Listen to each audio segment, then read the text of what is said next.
As God completes the instructions for the tabernacle, Exodus 31 introduces a warning that is easy to overlook. In Exodus 31:12 through 17, God commands Israel to observe the Sabbath as a sign of the covenant. This command is not about rest alone, it is about recognition.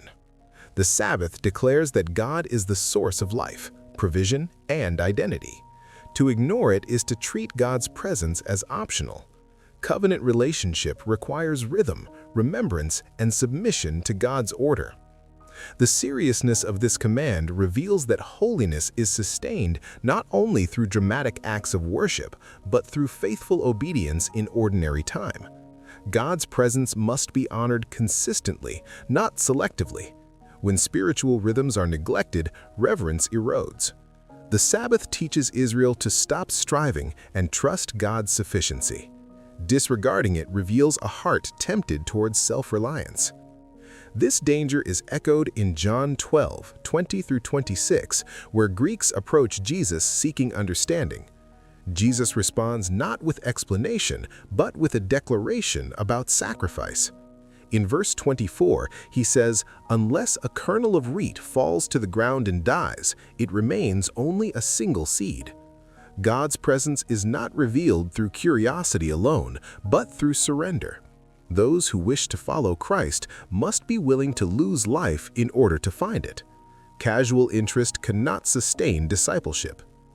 Jesus continues in verses 35 through 36 by urging the crowd to walk in the light while they have it.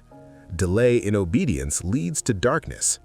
God's presence, when ignored or postponed, does not remain neutral.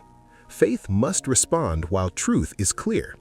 God's nearness demands timely obedience.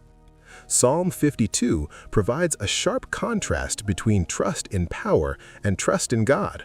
The psalm condemns those who boast in evil and rely on wealth, while verse 8 declares confidence in God's unfailing love. Treating God lightly always leads to misplaced trust. Reverence restores clarity and stability. Paul addresses disorder in worship in 1 Corinthians 14, emphasizing that God is not a God of confusion, but of peace, as stated in verse 33. Spiritual expression without order dishonors God's presence. When worship centers on self-expression rather than edification, reverence fades. Today, reflect on how you honor God's presence in daily life. Is obedience timely or delayed? Are spiritual rhythms guarded or neglected? God's presence is a gift, but it must never be treated lightly.